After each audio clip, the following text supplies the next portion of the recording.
Generative AI is considered the fastest growing segment in the AI market. Many companies are using it to generate content. In an effort to jump on the bandwagon, I bowed myself in supplication to our robot overlords, Cyberdyne, and asked it to create a DDO character. In this video, I will show the prompt I fed to the AI, critique the response, and propose changes to the build. You've probably heard of the phrase garbage in, garbage out, meaning you get out what you give. Like if you give low effort, you get low rewards. So crafting a prompt for the AI is where you can get tripped up with the garbage in, garbage out. So to craft a good AI prompt, you have to be concise, logical, and specific. I began by stating to the AI that it was a specialist in this field, provided a broad view of what I wanted, and sources to use for the search, criteria for the character, and the information to include for the output, a leveling order, and followed up by reinforcing specifically what I wanted. After a few moments, the AI produced a response. It restated what I wanted, gave a suggestion, and why that suggested build fits the criteria that I entered. So now we're going to critique the build and offer some suggestions. I've always liked the Pale Trapper builds that combine some great spells with the ability to disable traps and unlock doors and find secret areas and more treasure. So this was a great response from the AI, in my opinion. To create this build, I used Matrim's DDO builder. The link for that is in the description. And I'll be calling out specific things while we watch some gameplay of this character. Some race selections would not work well with a Pale Trapper, like Half-Orc for example, due to the lower starting intelligence. And then some races would be great because, like Gnome or Drow, they have a higher starting intelligence. You could even go with like Half-Elf with the Paladin Dilettante to use healing wands for lower levels. The AI chose in this case Human, which gives us an extra feat at first level and also gives us an extra skill point every level. There will be lots of skills we need as a Pale Trapper, so I think Human is a very good choice. I am not so sure about the ability scores here because intelligence is our primary ability, so we want to max that out. But our secondary ability should be Constitution for some hit points, and I'd like to increase that to 16, but on a first life character we really just don't have the points for that. Dexterity seems really high, even though it is the ability that drives our open lock skill. I'd take some of those points and move them to Constitution and Wisdom for HP and making our spot skill better. As a new player, you won't know where every trap is located, and the higher spot will help you out so you don't run headfirst into danger, and obviously hit points are great for everybody. The AI advises us to allocate points to the following skills shown here. The only change that I would make is dropping concentration for heal, since heal increases our negative energy spell power. But looking at the build, we also get some additional skill points per level, so we can chuck that into heal if we want to. Open lock is, for some reason, absent from this list, and I'm really a filthy casual. I want to unlock all the doors and do the optionals and get more loot from chests. So what I would do is I would prioritize the Trapper skills as Search, Spot, and Disable Device, and add in Heal, and hopefully some Open Lock, because Heal helps out our negative spell power again. Due to the leveling order, the skills are really wonky, but we'll get to that later on. You will get a bunch of skill points on those rogue levels, so you can kind of catch up on the trap skills if you need to. I straight up don't like the leveling order that the AI suggests. I would delay the second rogue level until level 9, because at level 8, your character split at that point would be 1 rogue and 7 wizard.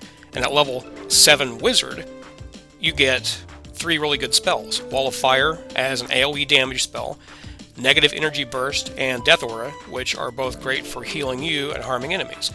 My leveling order would be Rogue at level 1, 2 through 8 do Wizard, and then Rogue at level 9, and then the rest all the way up to 20 would be Wizard. The feats overall look okay.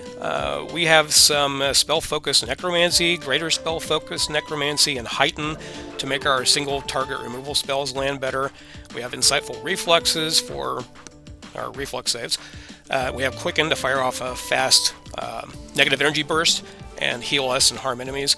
And as we can see here, there are some missing feats, 4 to be exact, 2 at level 12, and 1 each at levels 15 and 17. The AI just missed it. no big deal. We can plug something in there. I'd recommend adding spell focus enchantment, which will make the spell's hold monster and hold person be more effective.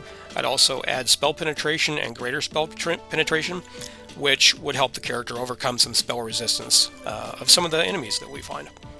There are a couple changes I would personally make. I'd drop toughness at level 1 for augment summoning.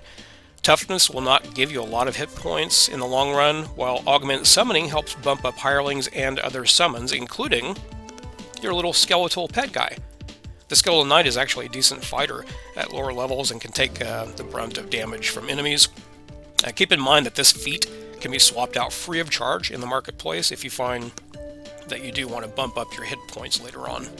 The AI suggests 3 points for enhancements: the Pale Master tree, the Rogue Mechanic tree, and Human Racial tree. I agree that the Pale Master enhancement tree should have the most points because it gives you your forms, some cheap spell-like abilities, and makes your Skeletal Warrior buddy a little tougher.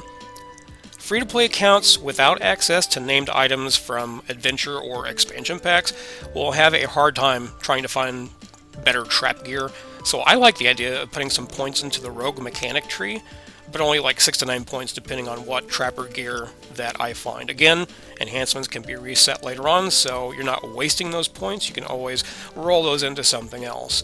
The bit I don't like is advising us to invest in the improved recovery for healing amplification. If we're not in undead form, for example, if we're playing on Reaper difficulty, we're in a party, other people are healing us up, then the healing amp might be worth it. But I'd prefer to put those points into the Archmage tree for more spell points and a couple free spells. Again, your enhancements can be reset and changed with very little effort, so you can play around with these and put them wherever you would like. In spell selection, the wizard is the only arcane caster that can learn every spell in the game by inscribing scrolls like into their memory, basically. The list of spells the AI generated gives only a few spells each level, and some are really not optimal to have in your loadout. The main thing that AI leaves out regarding spell selection are rare scrolls. Some scrolls are not sold at vendors. They have to be looted from chests. You can't just inscribe a spell if you don't have the scroll. So I like to err on the side of caution and choose a spell from the rare spell list when leveling up. Your specific loadout of spells will be up to you because the wizard can swap out spells in taverns and at rest shrines. For a full list of those rare arcane spells, head over to ddowiki.com. I have a link in the description. Equipment recommendations are really generic, as they should be. As a free-to-play account, you won't have access to adventure or expansion packs, so having a list of named gear is pretty useless at that point.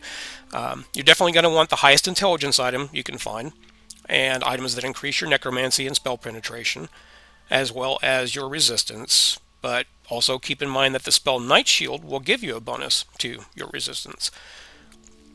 While you're in undead form, the character will have 100% fortification, so when you begin using forms full-time, you should be okay, even if there are some critters that can bypass your fortification and still critically hit you. If you're not in form, though, you can take some extra damage, so be aware of that. On a free-to-play account, your gear options will be very limited to random generated loot, but there are some free quests plus special events throughout the year which give out some decent gear to help your intelligence, your spell penetration, your fortification, and your dark necromantic arts. The AI-generated build also notes using wands and scrolls, which is super vague and generic, but some of the useful scrolls I think would be invisibility, heroism, greater heroism, fire shield, true seeing, teleport, and eventually raise dead when you're like in a group and things go south. If you feel really cheeky, you can use a scroll of summon monster to give your enemies another target other than yourself and just kind of hide behind that. You know, I'm a casual chicken. I'm not sure as a first life character you'll have enough UMD for heal scrolls, but it's worth checking out if you group up pretty often. So there you have it, an AI-generated first life free-to-play survivable character able to do traps and self-heal and do decent damage and solo most content. I don't really agree with some of the choices, like the starting ability scores or the leveling order, but overall I'd give this a 7 out of 10. It really tried. That's going to do it for me, so thank you all very much for watching. I hope you enjoyed. If you did, please leave a like and think about subscribing. It costs you absolutely nothing, 100% free, and it really helps me out. Also, share the video with somebody who might be new to DDO and is looking for a solo character that they can run. Until next time, this is Dirty William doing the dirty work.